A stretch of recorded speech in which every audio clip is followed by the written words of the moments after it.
everybody, thanks for tuning in again and welcome back to Hoffman Reproductions. On today's episode we're going to dive into a little more detail on homemade black powder. Now that black powder is very hard to come by, as we discussed in our previous video, we have seen a huge interest in how to go about producing your own homemade black powder. Now, we've gone into detail about that on other videos. I'm just going to share with you guys some of the discoveries I've made to make better quality powder and answer a few questions that I've been getting repeatedly. So the first one is on the ball mill, which I have right here. This is the model that Harbor Freight sells. It's a single chamber. You can also get a double they offer, and you can pick this up for about $53. Works great. I've made probably 10 pounds of powder out of this machine and it's still going strong. As far as the lead media or mixing balls on the inside, if you were involved in muzzleloading round balls work great.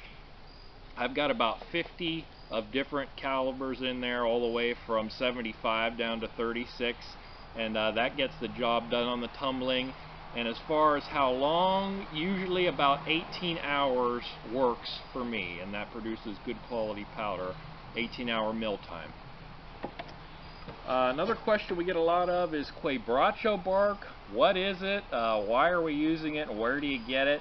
Well, what it is, it's the interior bark of a tree that grows in South America, and we use it as an emulsifier or thickening agent. It produces grains of black powder that are more durable and akin to commercial powder.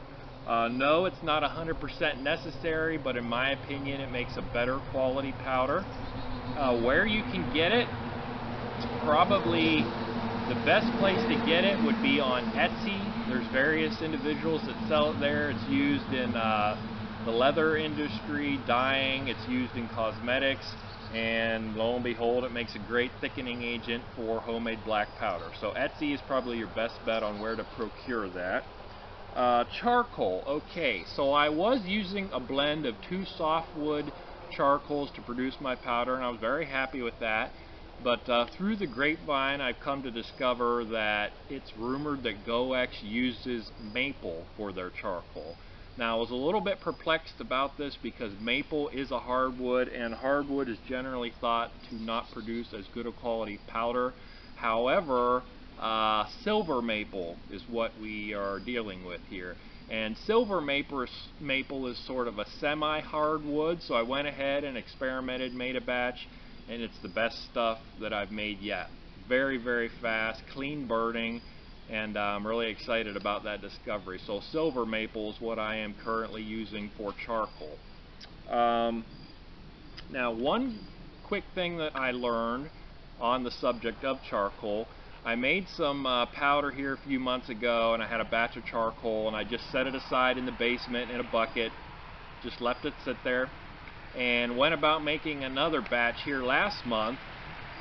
And when it was done, it wasn't quite burning the way it should. It was a little sluggish, it was a little dirty, it was leaving some sulfur fouling behind, and I couldn't figure it out because I've done absolutely everything the same. Well, here, an individual who watches the channel that's more knowledgeable than I am, and forgive me, I can't remember the individual's name, he suggested drying out my raw ingredients, the charcoal and the potassium nitrate, before milling because they will absorb moisture.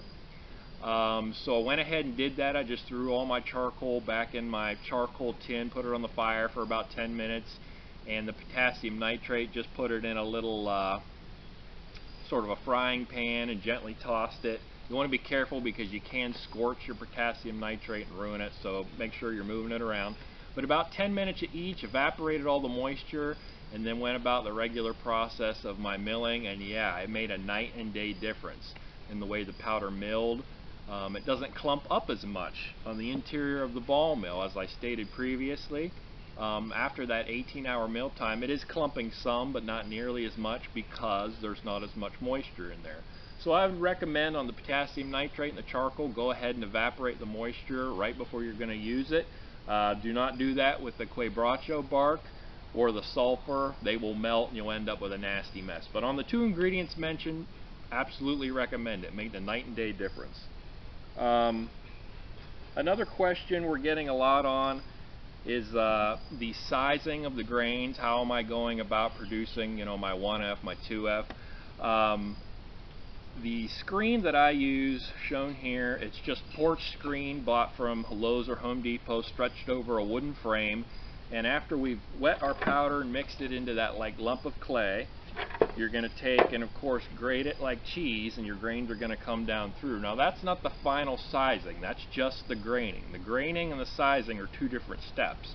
After it dries a little while on the cookie trays, and I prefer to put it directly in the sun, I have a large knife that I'll just gently chop those grains up, work them back and forth, and thin them out. And I'll do that probably a dozen times till it's dry, which is usually 2 or 3 hours if we've got good sunlight. When that's done, I'll go ahead and put this over a container and slowly dump my powder over it, scoot it around. Everything that falls through is your priming size powder, your 2 and your 3F. What's on top of this? Your 1F. I then run it through another screen that catches all my 2 and 3F, and what falls out, I save that as priming because it's excellent priming. It's like akin to 5F, lightning fast, so I save that. And then what's on top of that is my 2 and 3F. Now you can buy dedicated screen sets. You can get them on eBay, you can get them on Amazon, and you can sift and size your powder out to whatever you want. But the graining, which is taking that wet black powder in lump form, and the sizing or sifting are two different steps. So I just wanted to clear that up. So some news for those of you that are interested in making your own black powder. I am sort of outfitting myself to start offering the raw chemicals in a little kit in order to make black powder. Now, you want to check your state and local laws to ensure that this is legal. For my area it is. It falls under the same banner as, doing your own reloading at home. But we're going to start offering in kit form pre-measured potassium nitrate, pre-measured charcoal, silver maple, the good stuff, pre-measured sulfur, and pre-measured quebracho bark. And we're going to offer this in a 1/2 pound and a 1 pound kit. It's limit 1 per customer because I don't want to get wiped out, but we're going to start offering this for sale probably next week on our website. It's going to be $12 for a 1/2 pound kit and 6 to ship, and we'll just see how it goes from there. I put this question up on a Facebook page of mine if individuals would be interested in that, and there were a few questions that were asked.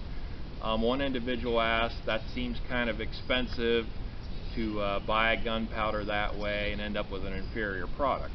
My response is it's not an inferior product if you go about it right. It's nearly as good as commercial, and I only say nearly because this type of powder, as we've stated before, it produces a powder that is just a little bit weaker, which if you just up your powder charge 5 or 10 grains, it makes up for it. In all other aspects, it is as good or better than commercial.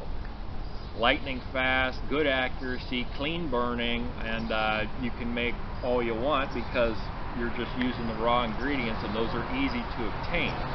Another individual asked, well, you're not the only one selling these kits. Pyrotechnic supply houses or fireworks supply houses sell these kits for less than what you're offering.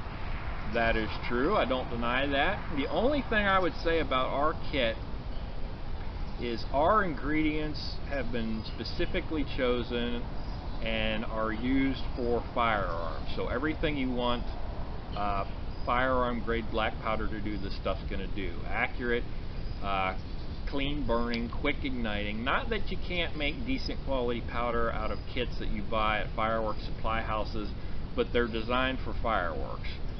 They don't necessarily care about it being clean burning. Their charcoal is hardwood charcoal that's a mix, so that could affect the speed of it. Oftentimes they incorporate dextrin as a hardening or thickening agent. Now that's fine for fireworks, but if you try and shoot powder in a firearm that has that, after about a dozen shots you're not even going to be able to ram a bullet down the barrel.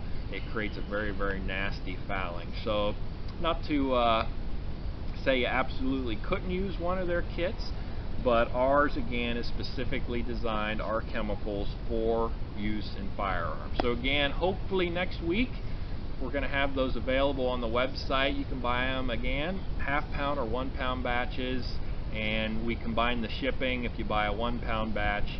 That way it saves you a little bit of money. So if you actually factor out the pricing, this is a cheaper way to buy powder. You do have to make it, but because it's just chemicals, you don't have to pay for a hazardous sticker on your package.